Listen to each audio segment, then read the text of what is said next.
Hey everybody, it's Stereo Police. It's a fairly rainy, gloomy Saturday morning. I was cooking on the Traeger last night, and I've got a little time today. So I figured I would try my best to get back to part 2 of the JBL 4655. I'm interested in what kind of condition these speakers in, and I'm interested in finding out how they sound, which is exactly what I'm going to do today. And as part of that, I was able to get on a tripod here. I'm going to try my best this year, and I won't call it a New Year's resolution, but I'm going to try my best to stabilize my videos a little better.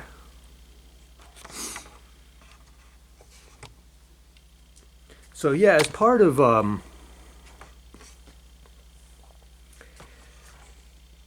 as part of the hobby, one of the things I used to do, one of the things when I first started making videos, it really wasn't about equipment reviews or anything like that. It was more about fixing equipment and finding old junk pieces, and just not even pieces that people were really that interested in, just fixing things. If you go way back in my 8-9 years ago, I fixed up an old GE Wildcat phonograph, and put some speakers in that, and just fun things like that. And that's kind of what I want to get back to. One of the things I like as an equipment file is not necessarily, although you can see I have some nice equipment, but one of the things that brings me a lot of satisfaction, almost more so than the new nice equipment, is finding a real gem of a piece of used equipment, some unexpected find, something that doesn't cost that much, that didn't cost that much, that turns out to sound really, really, really good. Something unexpected, something that people aren't raving about online. There's not some little group somewhere that's raving about this thing, something that no one ever talked about, that you just happen to find, that has some attribute that sounds really, really good. And I'll give you one example. One example that I've held onto are these big, monstrous, ugly ass Fisher STV 735. These are horrible. They're not supposed to be good. They're really not. Let me try to take this grill off with one hand. They weren't. They're 80s mid-fi. Got a huge 12 or 15-inch, 12-inch woofer, and paper cone mid-ranges and paper cone tweeters. I had to replace the tweeters. The tweeters were burnt out, but I found some perfect replacements. But the bass on these is spectacular. It's they're paper cone woofers with some kind of, it's not a foam surround, so it didn't rot. So these are all original, ported, and according to this little chart right here, this little frequency response graph, if you can believe it, but it says they go down to somewhere below 50, it says 50 hertz, but I'll tell you what, these things are, is that 50? I can't read it, I'm getting old. But the bass is monstrous on these, and it appears to be really accurate and visceral and deep as hell, and the bass is amazing. And the mid-range for a paper cone, wonderful. The highs, not so good, but really, really fun to listen to. The highs are lacking, but it was a really interesting find. I'd love to hear what those sound like with a good tweeter. And I got those at a junk store for $25, $50 a pair, I think. I don't know. Things like that. So as part of the hobby, I really like doing this stuff, and I love, as you know, I love horns. I love horns. I love the sound of horns, mid-range, and tweeters. And I love the dynamics of horns, and that's why when I came across these JBLs, and these are commercial speakers, or professional products or commercial products, and they were probably, if you see all these Frankenstein bolts on them, they were probably hanging in a movie theater or a theater, and they were probably designed to be up against the wall. And according to, I've only been able to find data sheets online that are really blurry, and I can't really tell the specs, but according to the data sheets, the specs appear to say that they go down to about 50 hertz, and I can't really tell the top end on them, but I don't really care. I'm just going to listen to them and kind of judge for myself. But before I do that, I want to take them apart, see what's in them, see the condition of everything, look at the crossovers, and I want to get a good look at those monstrous magnets on the woofers, and then take a look at the internal bracing, make sure everything's up to spec. Then give them a listen, and then decide if I want to put work into them to refinish the cabinets. So that's kind of the plan. So today's going to be part 2. I'm going to take a look at the interior of these things. For those interested, you might want to, I love, getting a look at what makes things work, and getting a look at the inside of things. So that's what I'm going to take this apart and do that. And I want to see the condition of the crossover networks and get a good look at everything. I'll show you guys as well. And there's the terminals, and again, these are commercial terminals where they're screw down types where you put a what do you call it, a spade lug in there, or an eyelet in there. So okay, so we'll get this on a tripod and we'll get started. And oh yeah, I forgot to say this. Okay, so where's that paper? I got something new. Where the heck? I can't ever go into an audio store without walking out with something. Well, there it is. It's a subwoofer, and it was an amazing, to me it was an amazing bargain. And I gotta find the paperwork. What the heck did I do with the paper? It's a Klipsch subwoofer. Now I gotta go find the paper. It's on sale right now at Crutchfield. It might be on sale other places as well. Oh, there it is. Okay. Let me show you this. Here I am running around shaking the camera again. I vowed not to do that. It's a Klipsch model R112 SW subwoofer, powered subwoofer, and it was normally $649, $250 off for $399, and it's 300 watt digital amplifier inside of it, 12-inch ceramic woofer, 24 hertz to 125 hertz, has a variable low pass crossover. Now I got it for 2 reasons. Number one, I knew that these speakers, I just know they're going to be like the Klipsch. They're going to be like the Heresy, where there's just going to be no bass. And I'm sensitive to that. I need that bass filled in. So I knew I'm going to want that. But second of all, I've always wanted to hear these. Okay, these guys were right here. The RP600M. These are really good special speakers. These speakers are really magical. They're really amazing speakers, and I've always wanted to hear these with the bottom end filled in. I'm going to make a video about this. I'm going to theorize that these speakers right here with the bottom end filled in may well be able to compete. And I don't mean to say something trite or cliche, but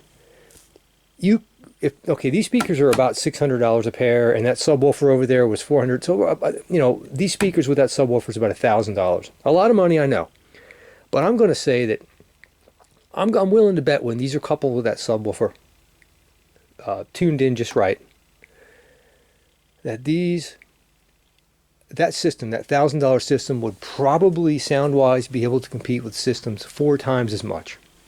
I guarantee it. Just knowing how those RP600s sound. And I'm willing to bet. So I've been wanting to mate a subwoofer to that, and I just couldn't resist at this, you know, when I saw the deal they were having for $399 for that subwoofer with those specs, and knowing that it's a Klipsch, I couldn't resist. So now I'm going to be able to hear these JBLs with that lower bass filled in. And I was about to do that. I was getting everything hooked up, and I'm going to demo these JBLs pure analog through the Technics turntable, through the Croft Phono preamp, through the Kronos integrated amplifier, and through the JBLs. And then I realized, you know what?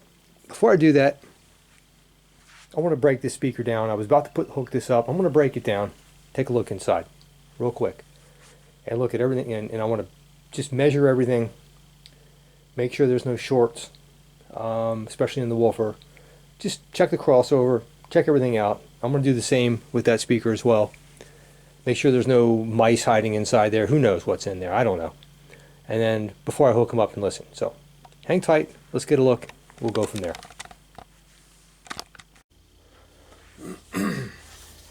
All right. Now for the fun part. This is what got me into this hobby as a little kid. And that was just taking apart everything I owned. And I mentioned this in previous videos, and it, you know, just started out with radios. Just portable little handheld radios, and taking them apart. And for some reason, you know, I liked all the little things inside. I didn't know what they were, you know, the capacitors and the chokes, and you know, all the chokes were covered up with that goo. But the capacitors and the transistors, and I remember the smell of it,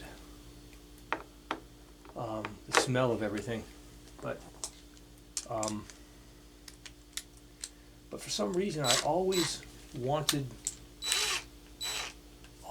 to go for the speaker, the little speaker.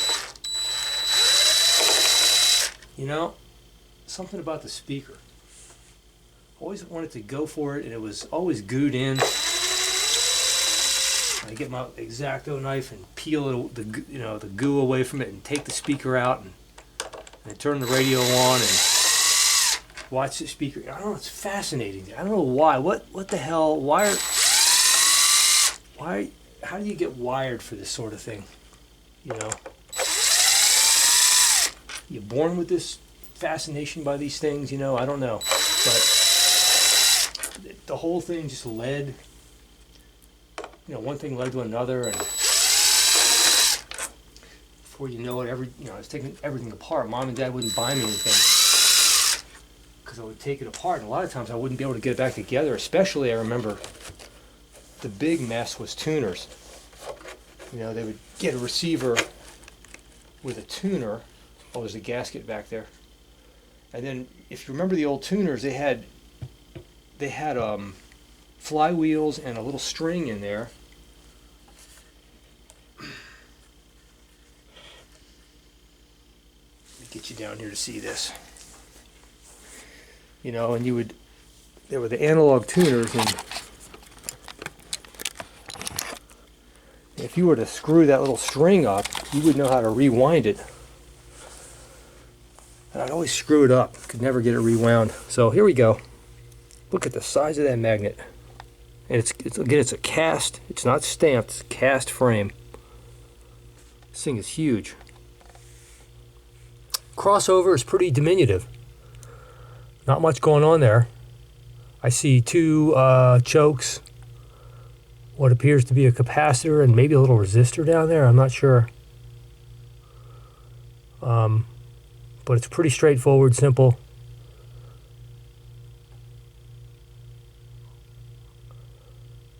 Two inductors. I'm not quite sure. My problem is I'm in that mid-range where I can't see with my glasses or without them. But anyway, take this woofer off. And it's got push terminals. And it looks like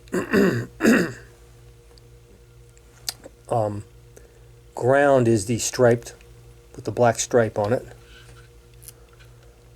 or negative is with the black stripe on it.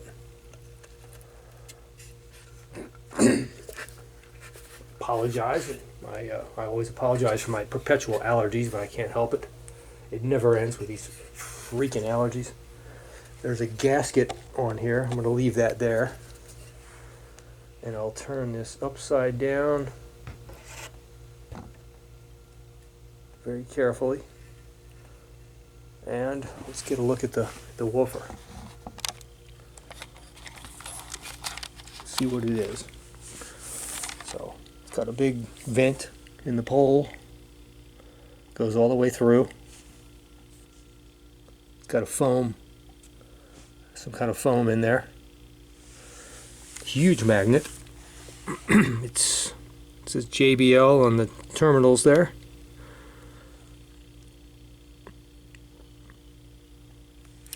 And as far as markings go, well, there's the markings. It says 2032H, 23K, JBC.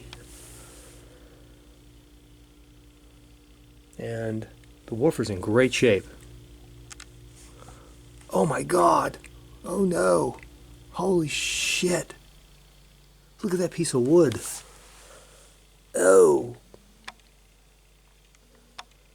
There's that missing piece of wood.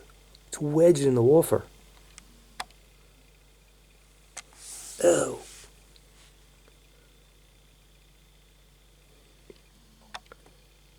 Shit. I mean, it hasn't done any damage. It's just sitting in there. But I'm glad. I'm glad that I looked. Look at that. In that first video, I remember there was a missing piece of wood.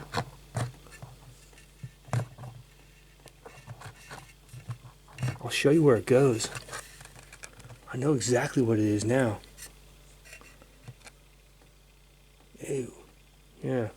Okay. Yeah, there's no damage or anything. Yuck. See, that's why I like to take these apart.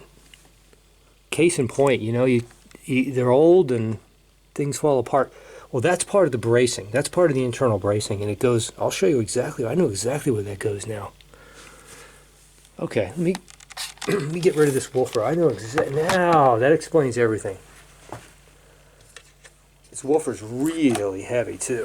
Wow, what a monster! It's one of the heaviest woofers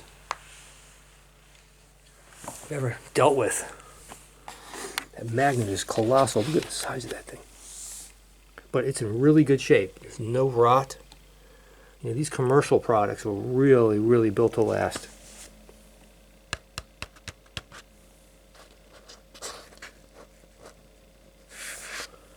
Okay, so internally here, the crossover looks to be in good shape. Everything is dust free.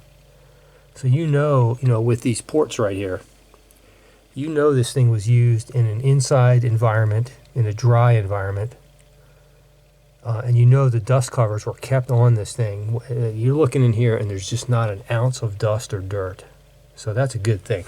This was probably, I'll say it again, probably used in the theater and was probably mounted to a wall.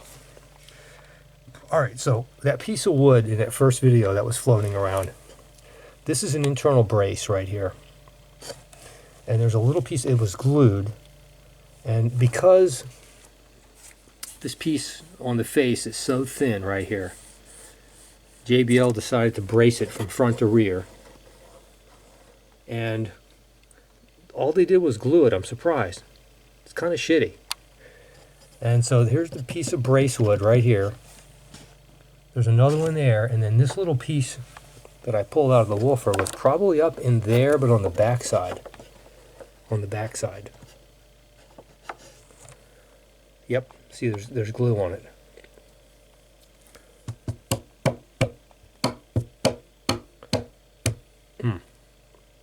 So I'm going to have to fix that. And there's that compression driver, and I took the compression driver out in the first video. I don't really want to take it out again, but I'm going to have to fix that brace. Look at that son of a bitch. And it has to be, there's a screw hole there, so this brace has to be to the right of it. Well, let's take the compression driver out. It's going to take more time than I thought.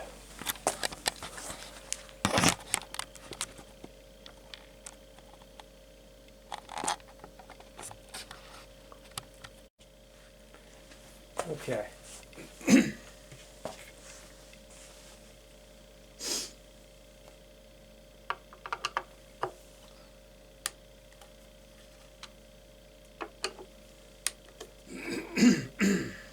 I think being near this insulation, I don't know how old the speaker is. I wonder if it's real fiberglass insulation. It's probably, my allergies are really acting up. My whole throat is, I'm starting to get,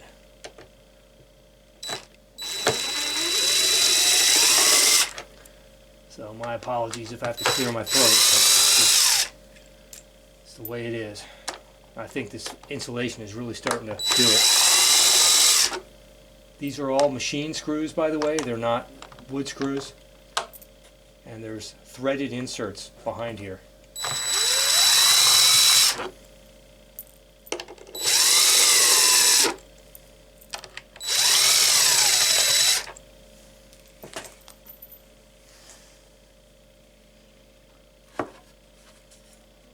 Alright. Oh, heavy as heck. And negative. Oh, these are hard to come off. Oh God, I'm real reluctant to. That one comes off. Positive came off easy. Negative has a black stripe. Come on, there you go. There we go.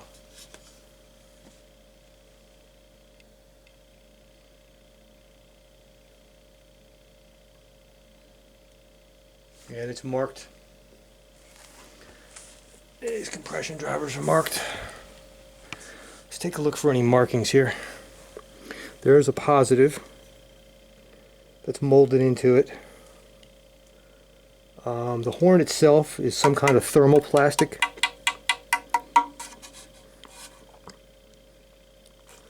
The markings on the horn itself. Oh, this horn will unscrew.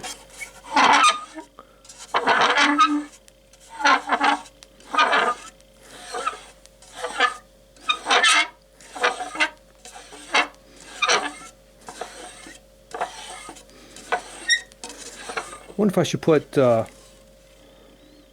any kind of thread sealer in there, or maybe like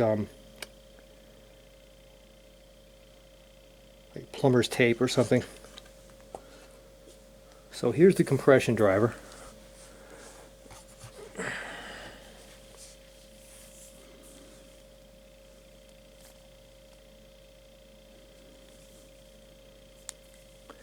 It is heavy, and I'm looking for markings, and I don't see any. I'm gonna take my glasses off here. I'm gonna read. If I see any markings, I'll read them out, but I don't see anything.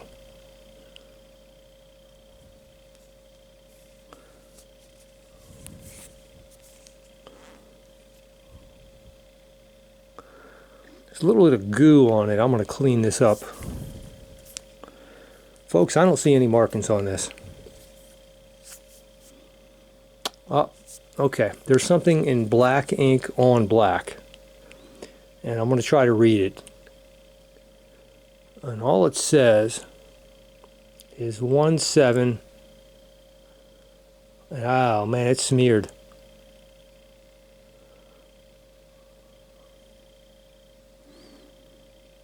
One seven.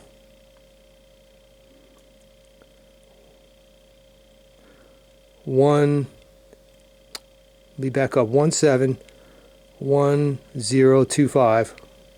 I probably got that wrong, but that's close.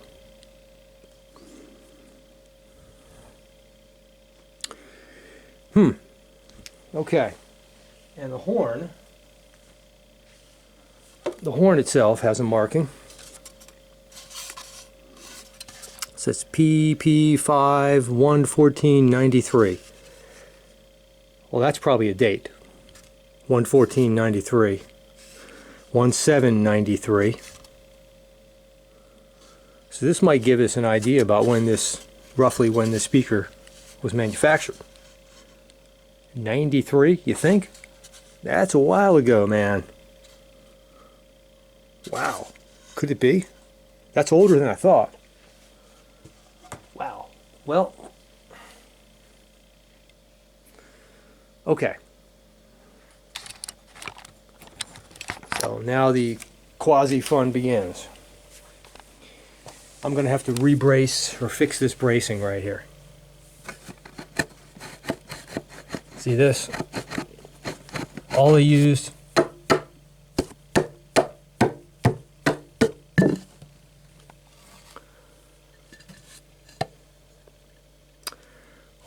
was wood glue.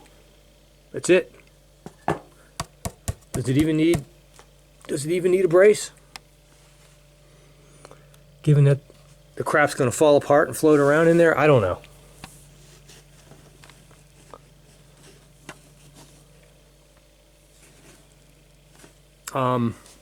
I'd feel more comfortable with the brace in there. So I think I'm going to scrape off some of this glue, and I think I'm just going to put this in there and re-wood glue it and not put that little piece back that's going to fall off again, because I don't mind this thing falling down. It's not going to hurt anything, but I don't want that little piece falling around and getting in the woofer again. That kind of sucked.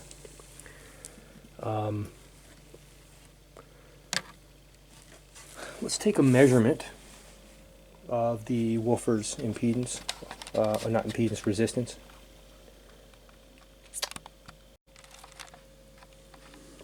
Okay, so here we go. 4.16 ohms. So the resistance is 4 ohms. That means we don't have a dead short in anywhere. That's a good thing. And I'll do the same thing to the compression driver. Yeah, that should work. I'm a little reluctant to do a measurement on the compression driver because the voice coil wire on a woofer is much larger in diameter. It's a lower gauge wire than it is on a compression driver. It's a fine angel hair stuff on a compression driver, but the voltage used by a DVM is so low that it really shouldn't produce enough current to damage the compression driver. But the problem is the compression driver, the woofer can handle a low frequency, the compression driver can't. And that initial thump, you know, when you turn the DVM on, or when you touch the probe of the DVM to the compression driver, it's like an initial thump of electricity. I call it a thump. I'm using layman's terms. It's a pulse. And there'll be a low frequency associated with that, and I don't want to damage the diaphragm in any way. So I'm reluctant, and I don't know if that makes any sense to you. It's basically an initial low frequency. And I'm a little hesitant to do that. Nah,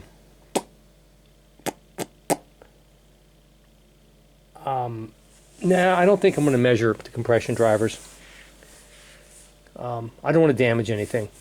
It's okay to do this to measure the voice coil resistance of a woofer, but of a tweeter. I don't like doing it, and it might be perfectly fine, but I'm a little superstitious about it because these diaphragms are very delicate, especially older ones, and if they work fine, I don't want to damage them. So hopefully that makes sense to you, and might be perfectly fine, but I'm not going to do it. So we'll determine whether or not these work fine when we do a sound test. Okay, go ahead and get this cabinet bolstered up and basically get it rebuilt, and do the same for the other one. Get this other one checked out and bolstered, and then we will give her a whirl, give her a listen. And I want to talk about the Klipsch subwoofer too. I'll tell you what, let me give you a quick tour of that right now. I like to do things sporadically, unscripted. Let me just go, yeah, you know what, I'll tell you what. Yeah, let me give you a quick demo of the subwoofer. Let me scoot it out here. I've got it hooked up. I was all ready to go, and I decided to change direction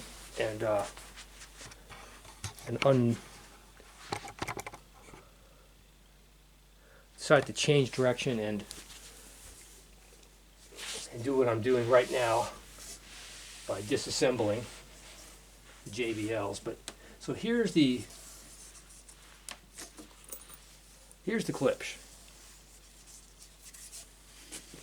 Now, again, this is their ceramic-metallic. I think I'm in a shadow over here, but now what's funny is I never was a fan of this copper look. The Klipsch with all their reference series speakers. I always like the look of a paper cone for some reason. This copper look always looked cheesy and cheap to me, partly because, for two reasons. One, I remember growing up in the 70s, there was a period of time, from some of you older guys, you'll remember this, there was a period of time when brass fixtures like doorknobs and bed frames and such was all the rage. And in the 80s, that became such a cheap-ass look. And a lot of those fixtures were cheap as shit.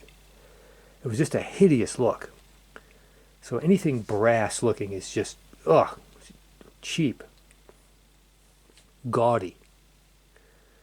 And this kind of has that look. And then I remember there was a period of time when people would take their POS cars, and especially black ones, and then like put gold shit on them, like gold chain license plate chains and gold trim and brass type trim. And so basically you're taking a piece of shit and you're decking it out in gold or brass or this kind of, anyway, it always looked cheap, if that makes any sense to you. So this always had that black and brass look, which always looked cheap to me. I never liked the look of it, but it's kind of grown on me now, especially since I had those RP600Ms, and they sound so good, so smooth, that I guess just knowing how smooth those woofers sounded and how effective they are as pistons and how good of a material it is, now that I know that, I guess it's kind of growing on me. So that's my story there. So it's a big 12-inch woofer.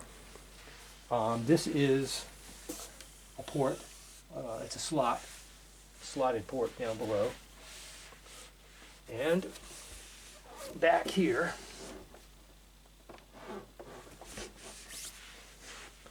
bring the tripod over here.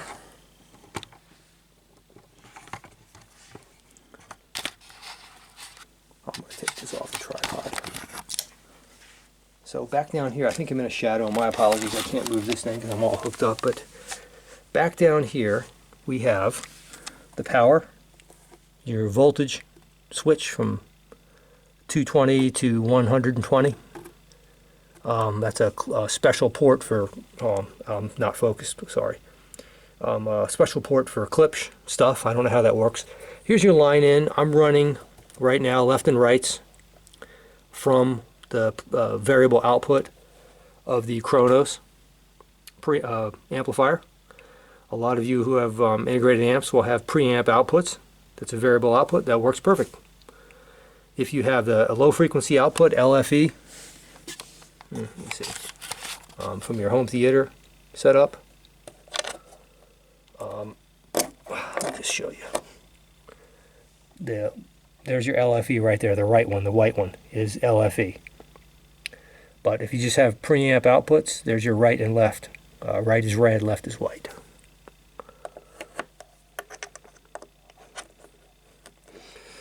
And then your switches go between on, which is permanently on, auto, which auto sensing, which I have it on. Auto senses a signal, turns itself on. Your phase angle, you experiment with 0 and 180 degrees out of phase to see which one complements the speakers you're driving. Here's your low pass filter. You experiment with that, knowing that these speakers here probably roll off around between 50 and 80 hertz. I had already set this around 80 hertz, and I'll play with it. And then your gain, you set that to match the output of the speakers you're trying to match. That's it. Can't wait to hear them. Can't wait to hear these through an all analog setup. Ah, man, this is a coaster, by the way. This is a warped record. This record is so warped.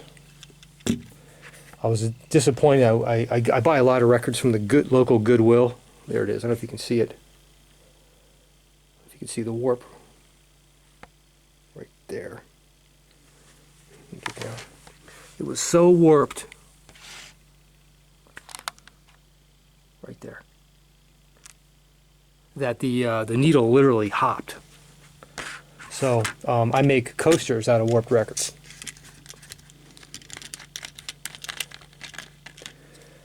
Nothing better than a record coaster.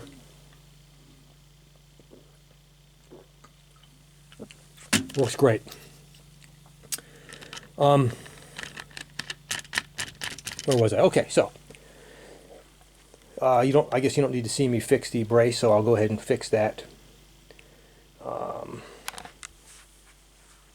Get that done and put this back together, and then do the same on the other one, and we'll go from there and do a listening test and see how they sound. I'm excited about that. Can't wait. And then all night tonight I'll listen. Been buying more records. Look at this. Golden age of dance bands. Oh, here's another thing. Check this out. So this label, by the way, and I'm learning lots about labels that I've never heard of before. This particular label,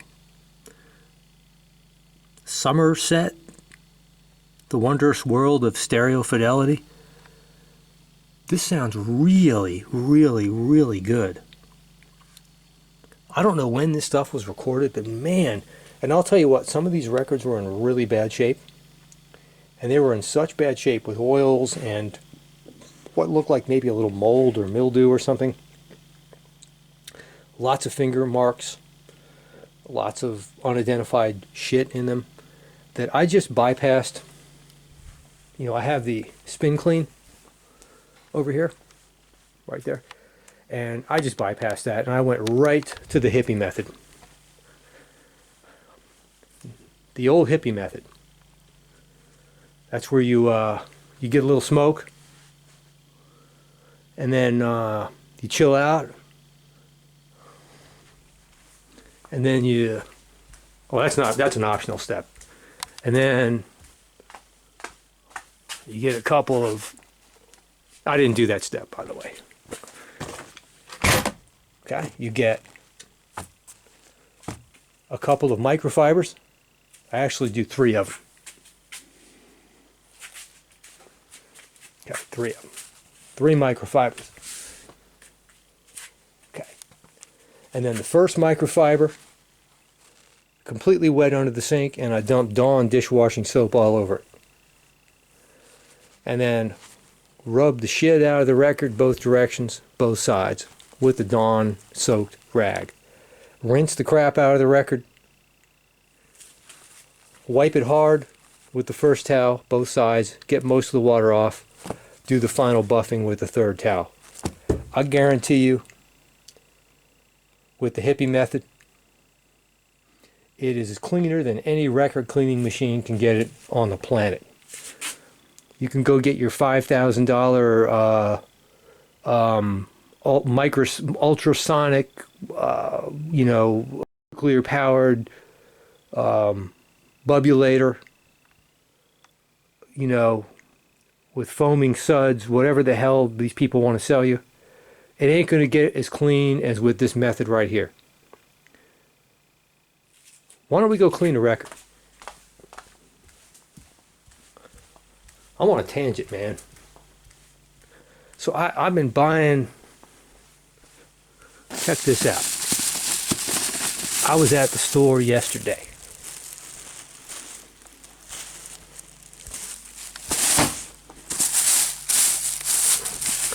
And, oh, I don't even know what I'm buying half the time, but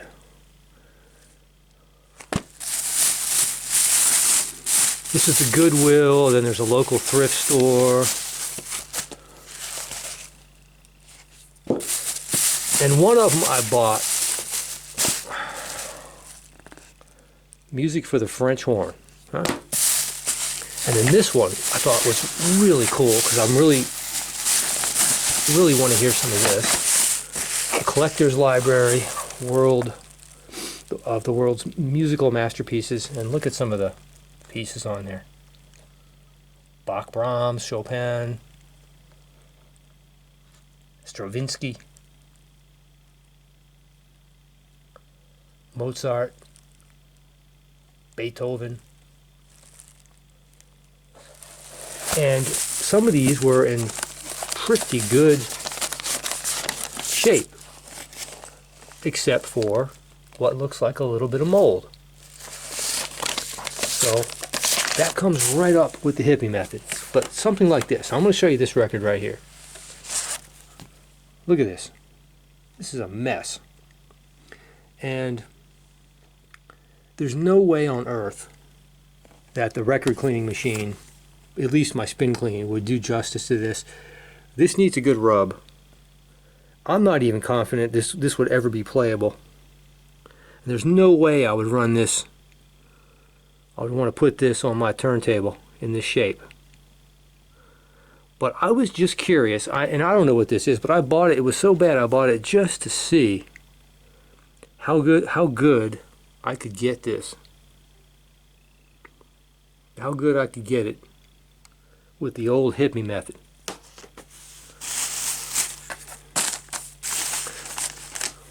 This record here was 50 cents. 50 cents at the Goodwill.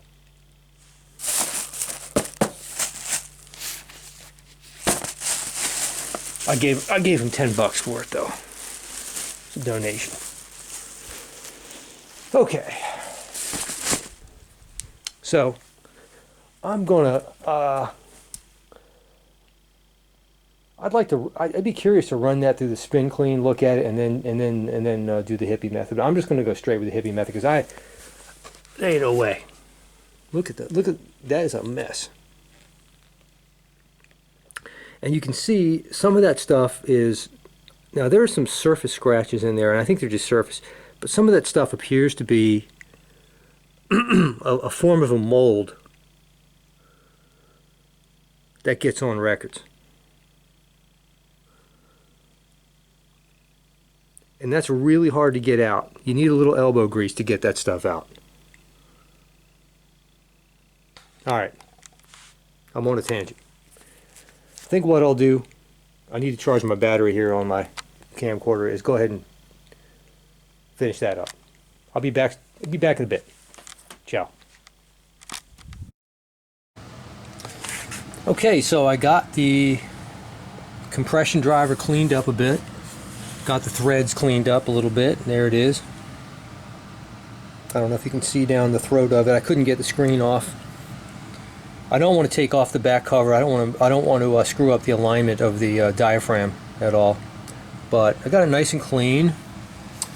Got the horn clean. I'm going to use a little plumber's tape, a little thread sealing tape on there, and in hopes of, because this, when I first took these apart, the compression driver itself was loose on the back of the horn. It had loosened up. Not a good thing. So I'm going to use a little tape, a little thread sealing tape, in hopes that it doesn't come loose again. I don't want to use true thread locker, like Loctite. I don't want to do that because it needs to be able to come apart in the future. So I don't want to prevent it from coming apart, so I'll try this. And I took a plane right there at that plane, and I just got rid of the residue wood glue, the residual wood glue that they use. I'm surprised JBL used such a cheap method of bracing. They glued it, but they didn't screw it. Gluing it and screwing it is the best way to go, but because they didn't screw it, that's why it fell apart. But anyway, so you can see it fits in there nicely. That's where it needs to go, right there. And I am going to just use, because this thing is not going to get knocked around, it's not going to get beat up. I'm probably going to use, I am definitely going to use some of my favorite glue. Had good success with this stuff, strong stick. And I'm not going to worry about screwing it. This will hold for as long as I own the things. And I might, nah, I'm not going to screw it. I don't know how to get in there and do that anyway. I'm just going to use some of this. So there you have it. I'm going to go ahead and get that job done right now, and then let's go ahead and tape up. Let's get this taped up and put that together and see how that looks. Okay, there's what the thread sealer looks like. So we'll go ahead and wind that on there. See how that works.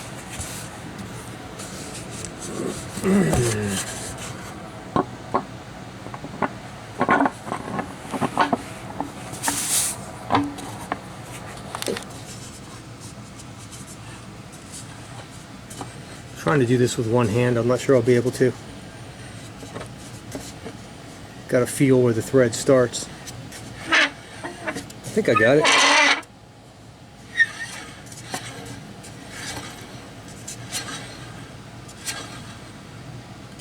Yep. Now let me get it good and tight.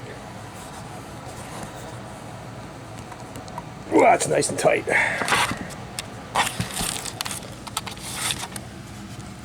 Yep.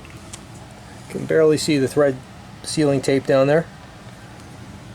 And there we have it, a nice clean compression driver, ready to rock. Okay, go ahead and get that glue in there.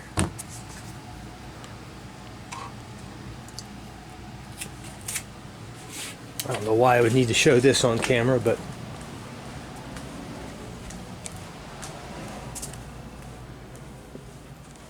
what the heck.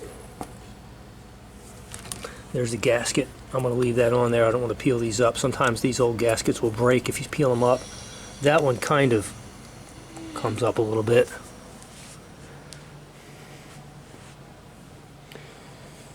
Where the heck is my tripod? There it is.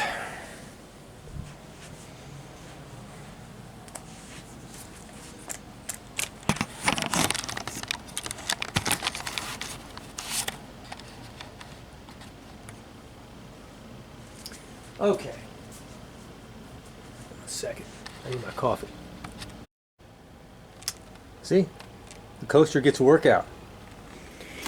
I got these things right here at the Goodwill, again, where I buy my records. Again, like $1 for a box of, 50 of these things. And they really get a, I keep them handy. Like you can see what I'm doing with it right here. Gives a nice cushion when you work on things. Especially, you could use them to kneel on when you're working on things, or put things on, and really handy stuff. I just keep them on, take them outside sometimes if I'm working, or you can get some really cool stuff. at the Goodwill. You know, I just walk around there and get ideas, you know.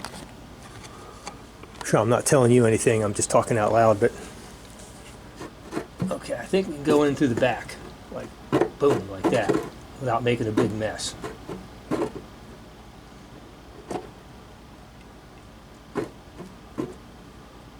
Okay.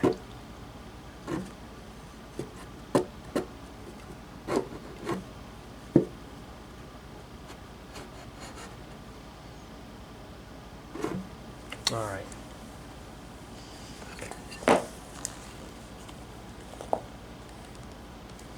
I'm going to...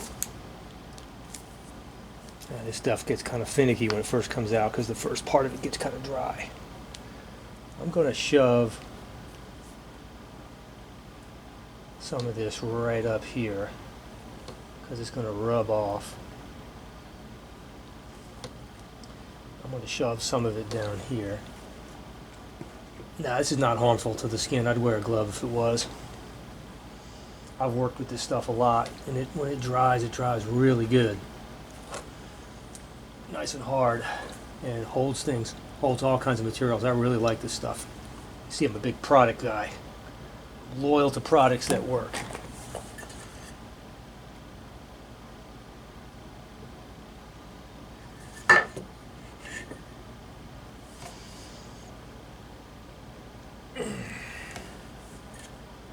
Put a lot of it on. It's the only time I'm a freaking liberal. It's when I'm using adhesive. I use a liberal amount. Oh, shit, that stuff's getting hard. I gotta buy more.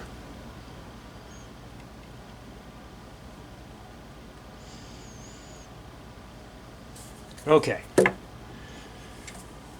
All right. Yeah, that stuff is starting to dry out. I've had this tube for like a year. Gotta buy some more of it. Okay.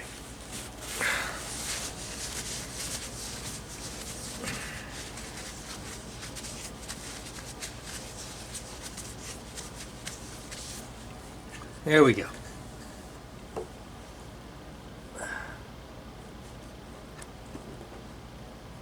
Perfect. Nice and tight. It's away from the hole right there, and that is going to hold. And I'm just gonna put a. Can you see that? Yeah, I'm just gonna put a bead or a gusset. Is that the word, gusset? Around it. There.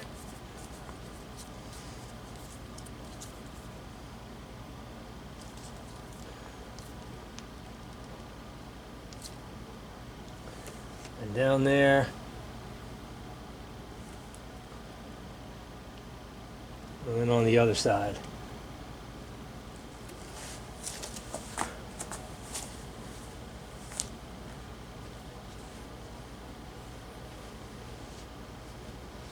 So yeah, it's a gloomy Saturday, and it sure is nice to have the time to do these projects. And this, again, I keep going back. Pardon me. You know what I want to talk about?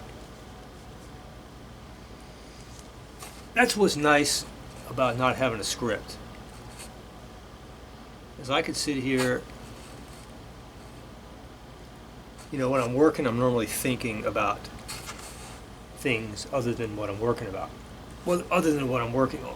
Whenever I start working on something, usually my mind starts daydreaming and wondering on about other things. And for some reason, I started thinking about bucket list items, but kind of in relation to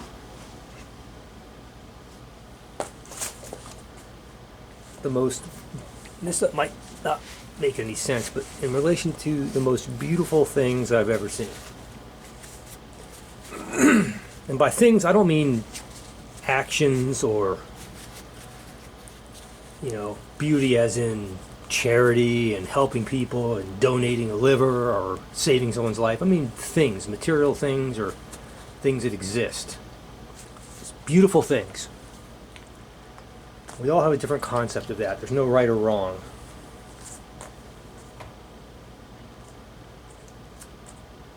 And things that I've wanted to do, go to, visit, or own. That kind of thing. And I was kind of thinking about that last night as I was dozing off. And I didn't quite reach the conclusion. But I'll reach it right now because I went to sleep. Let me hit pause for a second. I had to wash this crap off my hands. Okay, so let me show you. There's what the gusset looks like. And I did that on the top and the bottom, both sides. And then it has, of course, adhesive on where the two pieces mate. So there's the brace. I'm leaving everything else alone. The crossovers are fine. I did something that you didn't see. I took a glue gun, a hot melt glue gun, and I dumped it down in the middle of that choke right there. That I don't know if that's that's an inductor. I don't think it's a transformer. It's just a straight inductor. Might be a transformer, but I don't think it is. It's just an inductor. And I put some right there because this thing was kind of loose, kind of wobbly, just to hold them down, to keep them from vibrating. But other than that, I'm leaving those alone. And everything else I'm leaving alone. There's no vibrations. These things are really well built. There's the compression driver. These things are ready to rebuild. And I'm ready to do this again on the other one. So as I rebuild this, I'll talk about whatever it is I was just talking about, which I already forgot. Crap. Okay. So, oh, and I want to watch that record too. I want to watch that filthy record. I want to see how good the hippie method works. I call it the hippie method. That's not an official name for it. That's just because I remember growing up, real hippies. The bearded guys from the 70s, who I remember burning flags on their stoops of the porches where I used to live as a little child. My dad was in the Navy. My mom didn't work. She was a stay-at-home mom, and we lived in a pretty poor area because my dad didn't make much money. And in that area, there were a lot of hippies at the time, and you know, they were pretty cool. They were really into music. And I just remember bits and pieces because I was like under 5 years old, and I have memories back to like 3 to 4 years old back then. But I remember hippies washing records with soap. I don't know where that came from. I just remember it. I remember this one guy, this bearded guy, and he used to wear an American flag shirt, and I don't know why, because he hated America. He used to talk about burning the flag all the time, and Mom used to always correct him, and you know, because his dad was in the Navy and my dad was a military guy. But I just associated with, for some reason, there was a connection about washing records with soap and water with hippies, and I don't know why that is. I can't quite put one and one together, but that's why I've always called it the hippie method. But it works really well. And then, anyway, I'm just thinking if this, this is done. I'm not like a surgeon where you leave a scalpel inside the patient here. I'm just looking around going, what the hell did I leave in here? Okay, time to put it together. So anyway, back to, get this on a tripod. So, back to some of the most beautiful things, material things, not actions. You know, like the most beautiful thing you could ever do for someone to save a life and all that. I'm not talking about that, but anyway, things that I've ever seen growing up. And did I ever get a chance to go there, see them, or own them? And I don't know why I started thinking about this last night, but number one, first and foremost, and this might sound cheesy, corny, trite, cliche, goofy, stupid, but number one most beautiful thing I've ever seen is a litter of Border Collie puppies. Bar none. Most beautiful thing I've ever seen. Yep. Absolutely. Actually being there, holding them, seeing them play, touching them. Most beautiful thing I've ever seen. And I said I mean border collie puppies. I'm being specific. Oh yeah, puppies in general, absolutely. I love dogs. I love all animals. Almost all animals.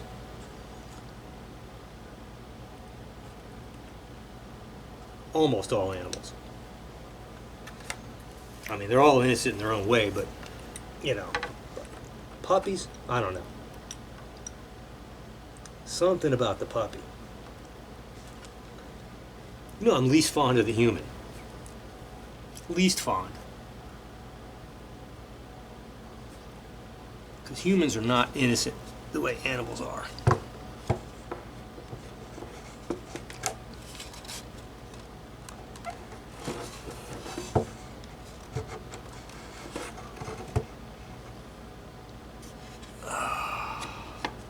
Border Collie puppies. And I got a chance to own one. Jasper, my doggie, we got him as a puppy. We saw him as a puppy, we got him as a puppy. And it was just such a beautiful thing. I've been around a litter of those. I'd love to see another litter of Border Collie puppies. They're just so awesome. There's something about the Border Collie. There's something special about them. They're so intelligent. They're so intuitive. There's something. They look at you. They watch you. They're waiting. They're almost reading your mind. They're amazing. But those little puppies, they're special.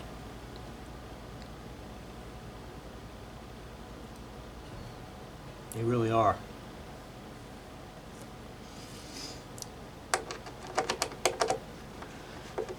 Okay, so let me move on to the other things real quick. There were a bunch of things, and the question I was wondering is, have I actually owned all? Okay, no, this might sound goofy, but growing up, most of this goes back to my childhood. You know, growing up, always had a fondness for the Jeep CJ. Jeep, love the Jeep. Something about it. Just love the look of it, the mechanics of it. You know, the solid leaf springs, solid front axle, rear axle, everything about it. The wheelbase, the design, the look, the headlights, soft top. Might sound weird, but everything about the Jeep CJ.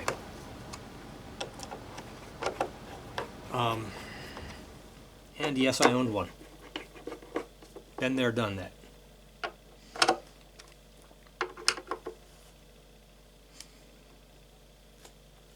Okay, I always like to torque this using a correct torque pattern. I'm going to start with the center, get that tightened, and then mesh it out that way to push it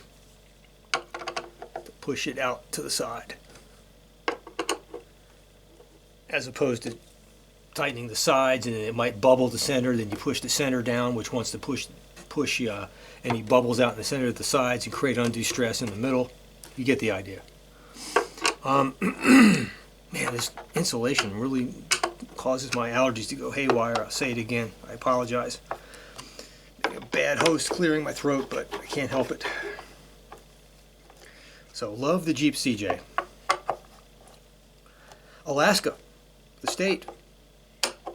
From what I saw of it, gorgeous. Fortunately, my wife and I had a chance to go there, and it was all that. Probably didn't get a chance to see enough of it, but from what we saw, yeah, it was all that. It was beautiful. It really was. There's that piece.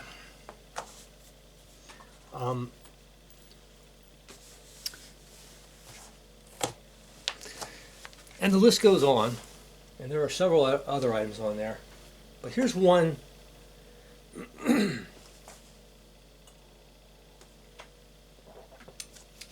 Here's one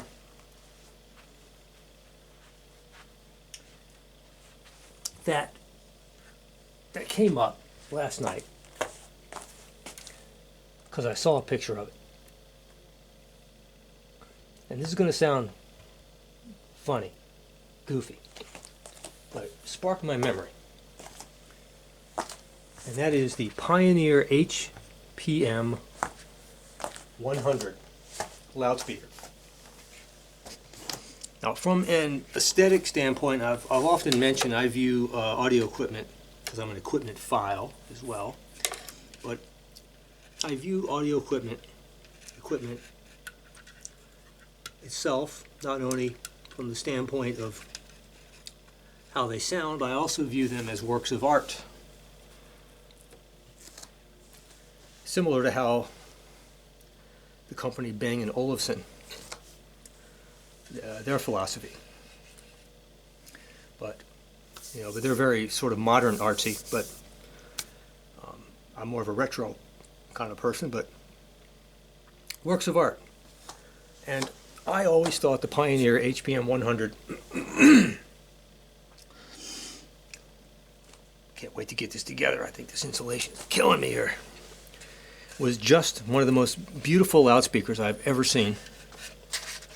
And I remember when they were up for sale, and again, I was a kid back then, a little too young to afford them. They were pretty expensive.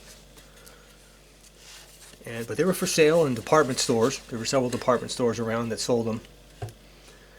And, they were on the high end of what department store loudspeaker prices were back then. So they were out of my range. But I just remember looking at them with their 4 drivers, the big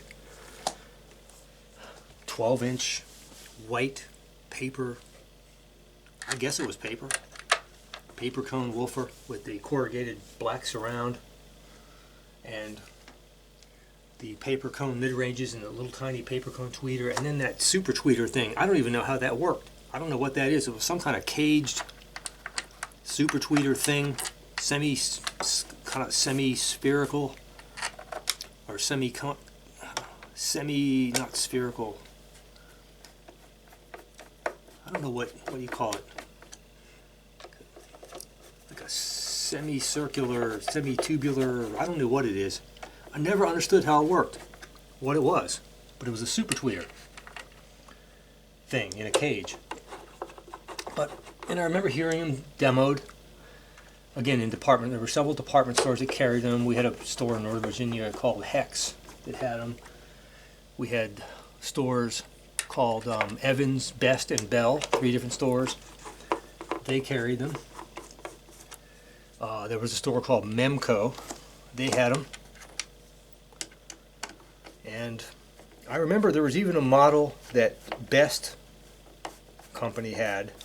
It was a demo model that was in a kind of an acrylic plexiglass model that was clear, and you could see the drivers and everything and the crossovers. They had that, it was on display, so you could see the innards, and wow, whew, beautiful. I mean, really something. And just from an aesthetic standpoint, I don't care how they sound, I just thought they were gorgeous, just gorgeous looking, works of art. The wood grain, I think it was a real wood veneer. So that's another thing. And the list goes on. It wasn't all audio equipment, it was many other things. But the HPMs were one of the things I never got a chance to own or experience. Many of the things on the list I did get a chance to own or experience. And sort of bucket list items, And that's kind of what I'm doing now, kind of later on in life. I can finally afford to do what I'm doing, to enjoying the hobby.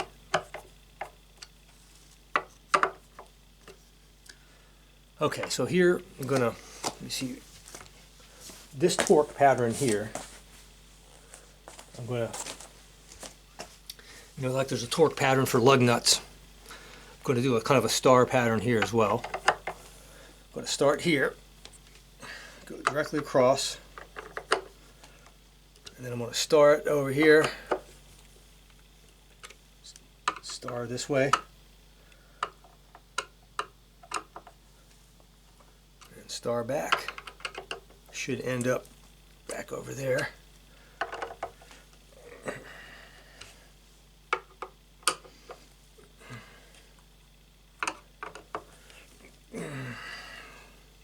Probably already hit that one. Then we end up there. Good. Flash. Savior of the universe. Okay. Hey, one down, man. One down. All right. So there we have it. I don't know if that was supposed to be fun or not, but I had fun. Hey. So now I'm going to do it to the other one. So anyway, I was thinking about, I don't know, some of those other bucket list items. Oh yeah, some the other ones, as far as audio goes, and there were some that were completely non-audio. One of them, the Jeep CJ, I mentioned that. The other was another car one was the 1983 Toyota 4x4 pickup, short bed. I don't know why. Love it. Beautiful work of art. Another audio one was the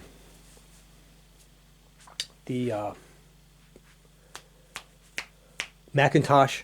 I can't remember the model, but it was a Macintosh integrated amplifier with the big blue VU meters. And I don't remember the model of it.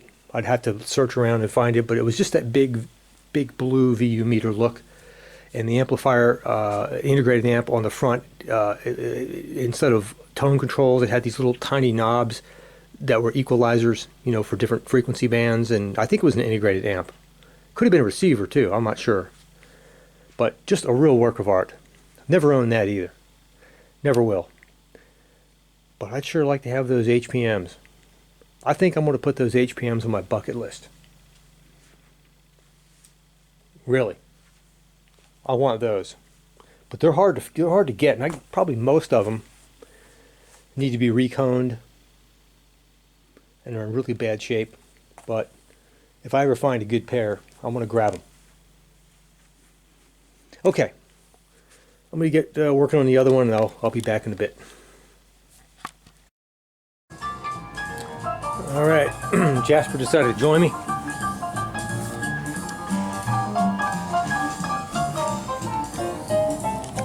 Right, Jasper? You heard some music, and you heard it was big band, some of the classics. You said, hey, I'm all about that. I'm in. Is that what happened?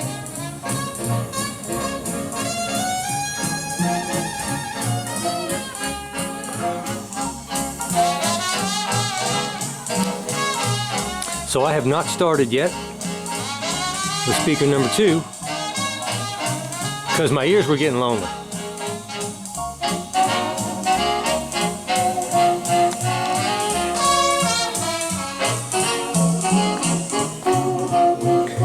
I forgot to mention when I was thinking about some of the most beautiful things I've ever seen. The Technics SL1200.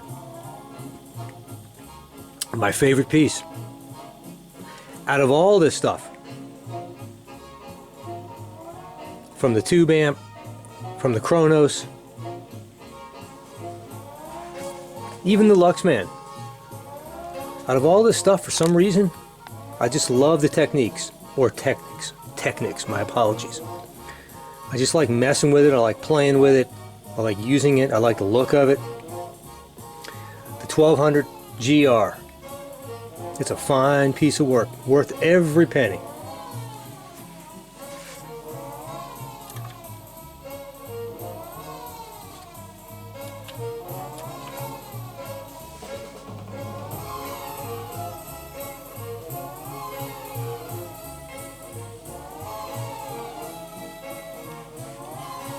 So what you're listening to, I got a little lonely. I wanted some music while I was working.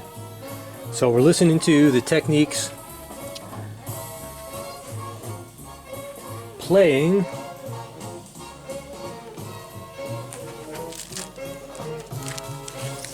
one of my Goodwill finds, Golden Age of Dance Bands. Washed using the hippie method.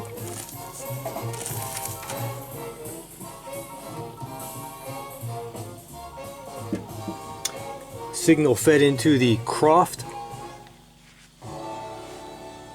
Phono preamp vacuum tube, which feeds into an auxiliary input of the Kronos Rogue Audio Magnum 3, which is driving the Klipsch RP600Ms.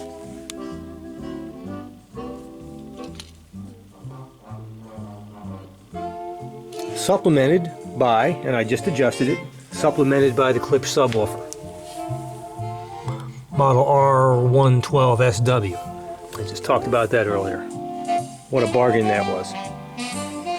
The subwoofer I have crossed over at about 40 hertz because these speakers right here do fine down to about 45 hertz. So that subwoofer right now is not even working with this music. Let's give it a listen with the crappy built-in mics.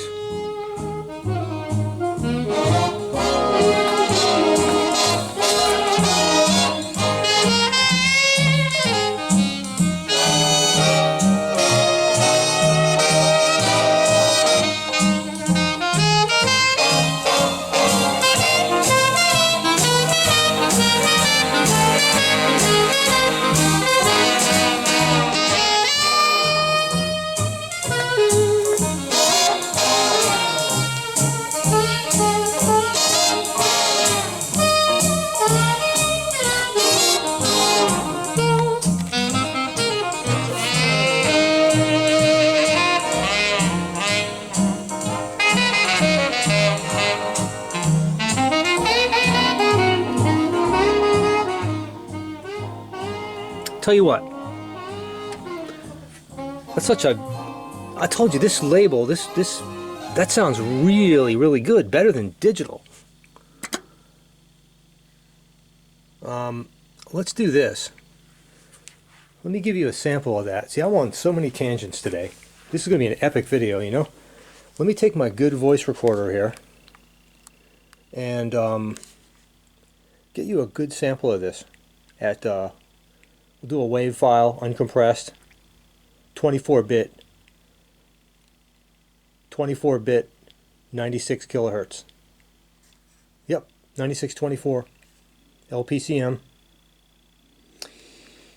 Let me hit pause and do that, and give you a good idea what these things really, what this system really sounds like. It sounds really good. Okay, start this over again. Okay.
was a nice little tangent. So yeah, I was just wanting to get some music while I'm working here. So I thought that was pretty cool.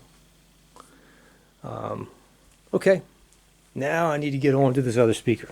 Finish that up so we can get a listen to the JBLs, which I'm really looking forward to. Okay. All right. I think I'm going to wrap this up and call this part 2. And part 3 and final will be listening to the JBLs through the Sony voice recorder and final conclusions on them. Well, not final, but almost final. If I decide to modify them and fix them up, and might add a super tweeter, or if I decide to fix the veneers and paint them, I'll make a video about that too. But my first impressions on listening to them without and with a subwoofer will be part 3. I think.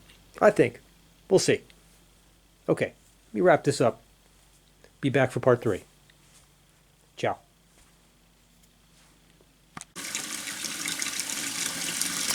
Okay. My wife is walking. We're dog sitting a couple of dogs. She's out walking with those 2 other dogs. So I figured if I want to record the hippie method, now's a good time. So this album is a mess. I showed it to you downstairs. It's got a lot of what looks like mold, mildew, whatever it is. Some fingerprints. But I think it will clean up nicely.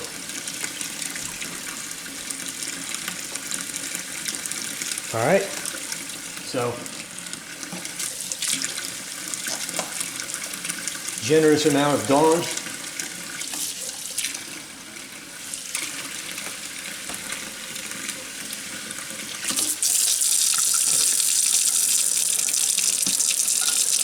Get a little wet.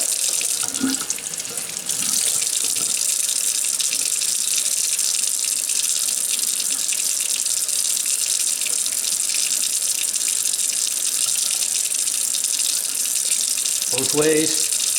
Rubbing pretty hard, fairly hard.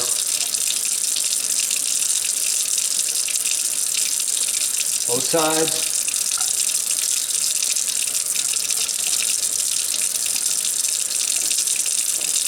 You can almost feel it get a little smoother. I'm going to do the edge.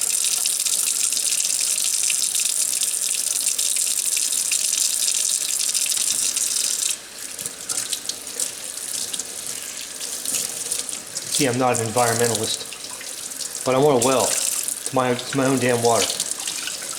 I want a well and septic. This really doesn't affect the labels. If you ever watch the way records are pressed, the labels are actually not stuck on, they're actually molded into the vinyl.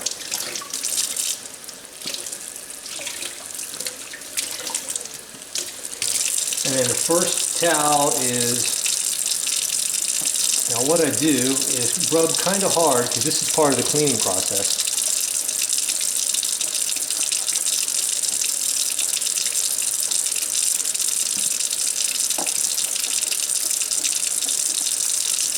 So I'm rubbing kind of hard to the edge.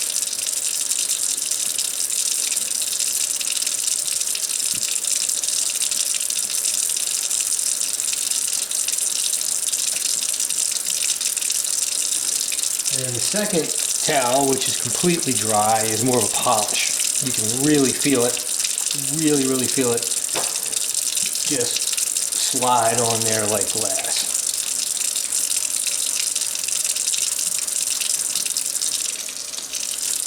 And it is really clean. There's a little bit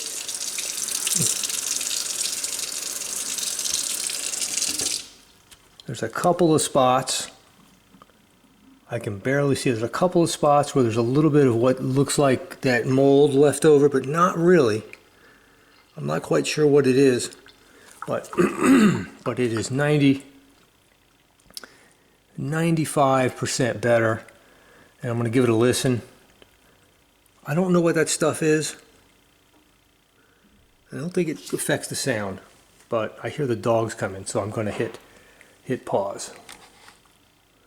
And from here I put them in MoFi anti-static liners. And we're good to go.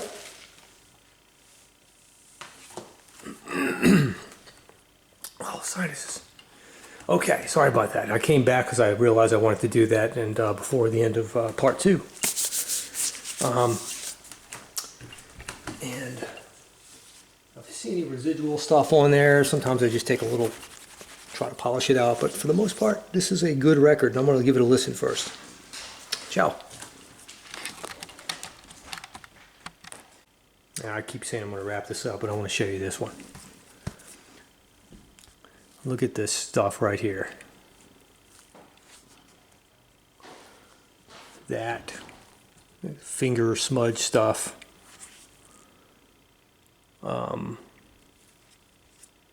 This is side 2 of this album here, the French Horn album. And look at this.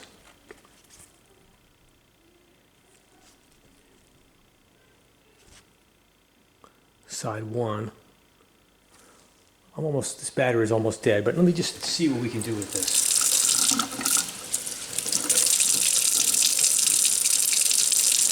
I'm going to give this one sort of a different kind of a scrub, a back and forth, really hard, like that, as I go around. I mean, this is really super hard. I've never done it this hard before. See, these are 50-cent records I bought at the Goodwill, and it's not like they're super valuable and collector's items and family heirlooms or anything. I really don't care. But if this works, then hey, that's awesome. This is just, I'm putting tons of elbow grease into this.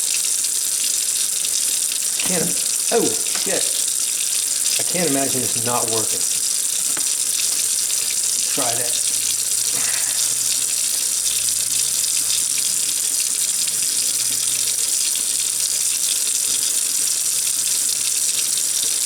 I mean, if you knew, I'm just putting all my might into this, scrubbing the heck out of it. I've never scrubbed it this hard. It can't hurt the vinyl. I mean, shit, if a diamond can run over it, then a microfiber cloth with this kind of pressure just can't hurt it.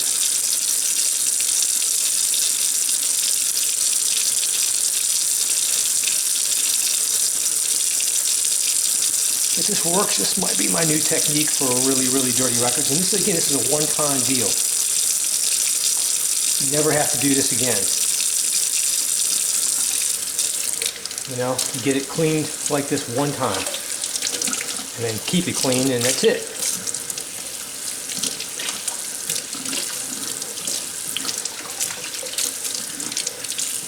Wow. Now that's going to be nice.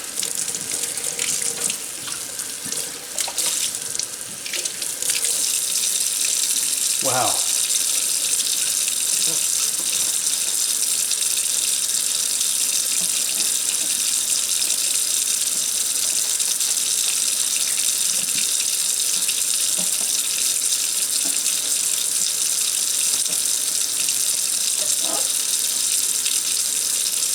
Set that there for a second. Okay.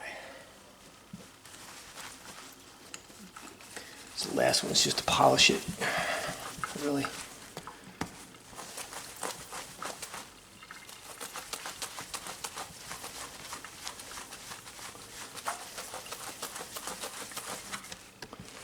Wow.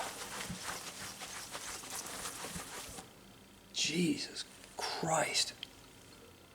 That's amazing. I even amazed myself. Holy shit. I didn't think a record could get this clean from being that dirty.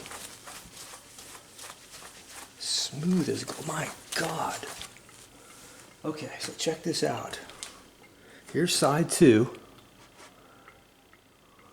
Here's side 2.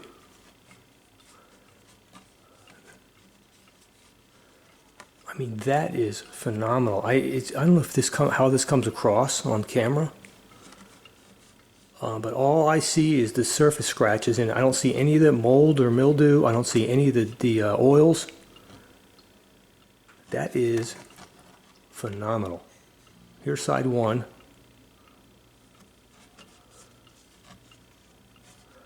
There is no way. Look at that. There's no way a record cleaning machine could get an album this clean, given the elbow grease I was putting into it. That is phenomenal, how clean this was, given how dirty it was. And again, I immediately put them into a MoFi anti-static. I let them dry out first because the labels have to dry a little more. I just let them set out, but wow. Holy crap. That's my new technique. Yeah, that back and forth scrub elbow grease technique. I wonder if I can get this one even cleaner. Jeez, that's amazing. Hey, well, so I've never done that before, but my battery's about to die anyway. But anyway, ciao guys. Hey, that's the end of... I do this with albums. I used to think this would damage the records, but I've been doing this to my 50-cent records, and nothing's gotten damaged, and they sound no clicks and pops, no nothing. They sound better. Some of my 50-cent albums that were hideously dirty sound better than my old records that I've only ever dusted with a brush. And I'm sold. This method of cleaning is better than my spin clean. I'm telling you. It's amazing. I've just discovered something. I mean, what can I say? Anyway, ciao guys. End of part 2. I promise you this time it's over. See you back for part 3. Ciao. Bye-bye.